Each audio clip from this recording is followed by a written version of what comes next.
It's 4 o'clock, good afternoon, and welcome to OJ News. Cancer wreaks havoc on the lives of those it touches, and Australian dad Roy Princic knows this more than most. For his family, the devastating disease is in the genes. Prostate cancer killed his father, uncles, and grandfather, but having years in which to mentally prepare for the moment it could strike him did not make his diagnosis at age 46 any less terrifying. It was a shock to me because I was so young, the now 61-year-old told 7news.com.au. Prostate cancer is one of the most common cancers in Australia, afflicting 1 in every 6 to 8 men. Despite treatment, the progressive disease, metastatic castrate-resistant prostate cancer, mCRPC, kills about 3,000 Aussie men each year and has just a 20% 5-year survival rate.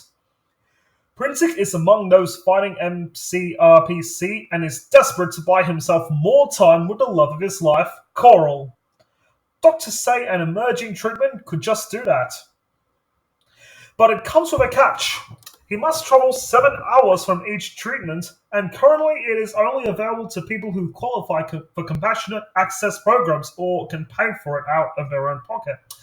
Meaning thousands of men in Princic's condition are missing out. Princic has turned to his wife's superannuation in a bid to keep himself alive, but as the bills began to mount, he is worried about the debt he could leave behind. Princic always knew prostate cancer would be in his future, but the father of one never anticipated the disease would strike as soon as it did.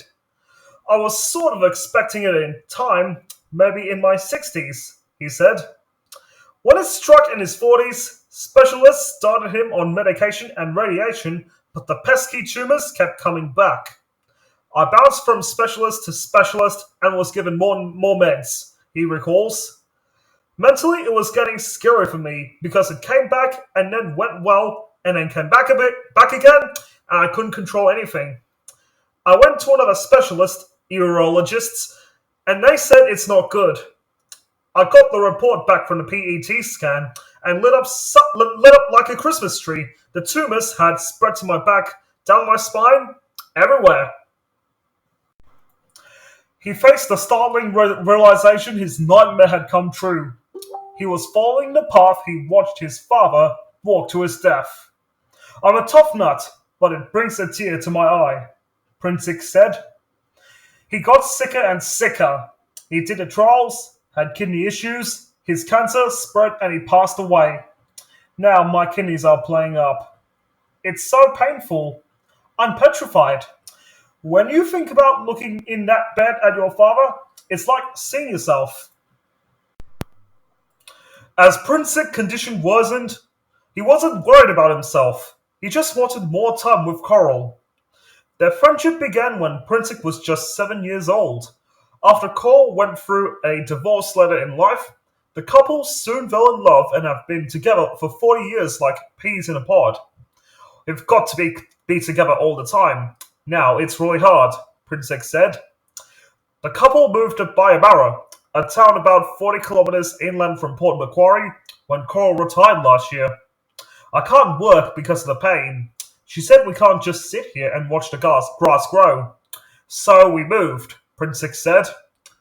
But Princic continued to get sicker. About a month and a half ago, the specialist said, we've done everything we can. There's nothing left to give you, he recalled. All they can help is with the treatment. The treatment, lutetium PSMA, is a targeted form of radiotherapy from mCRPC. It gives you more time, Princic explained, adding it could be anyone from 2 months to 18 months. To him, any time is good. There's just one problem. Each treatment sets him back $55,000 and requires a 7-hour journey to St. Vincent's Hospital, Sydney on public transport. The doctors want him to undergo treatment every 3 weeks instead of the usual 6 to have the best fighting chance, but that's left Princic with money woes. His severe pain has made working impossible in recent years, and being too young to access his superannuation brings additional financial stress. Princic's doctor, Louise Emmett, says she managed to secure one free treatment for him, but having already borrowed against his home equity to afford his first session, he is threatening the cost of future doses. While Princic will likely turn to coral superannuation going forward, he is aware of the risk. Finally, financially, I have to be careful.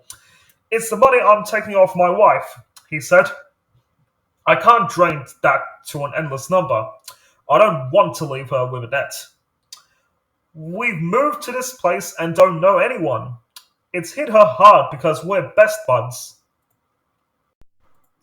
Prostate cancer is the second most common cancer in Australian men. 1 in 5 patients will progress to metastatic disease.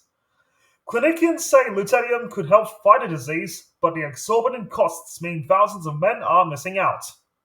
It's a really clever way of delivering radiation, St. Vincent's Hospital Director of Theranostics and Nuclear Medicine Emmett said. It involves a protein found on the surface of a cell on the prostate gland, PSMA, being chemically bound with lutetium, a radioactive substance that destroys the cancer cells in a targeted way. This is then injected into the patient's bloodstream, where the PSMA molecule takes the lutetium directly to the tumor site. Over a few hours, the cancer cells are really just pulling in all this radiation, so it concentrates where the cells are, Emmett explained. The radiation stays in the cell and it damages the DNA and kills the cell. Emmett says the process could change the lives of thousands of men, but it comes with major barriers to access. The emerging therapy is not yet publicly funded, which Emmett says is a key factor in its limited availability. People in my specialty are in Port Macquarie, but because it's not funded, it's not available there, she said. Roy didn't have any other options. It was take the 7-hour train journey or nothing. By the time he had got to us, his kidneys had stopped working. If the funding is available, then that actually flows to more people in the industry going, it's worth educating myself so we can offer this locally. Emmett wants accessibility to the therapy to change and is among a group of leading clinicians advocating for it to be publicly funded.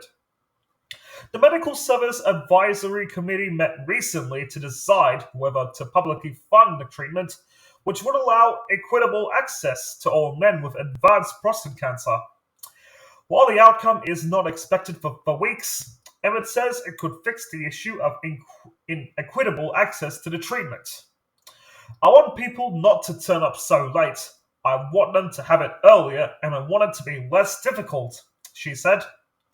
Roy was able to afford his first dose, so I met him. But what about all these people who don't even give it an option because they don't have that money?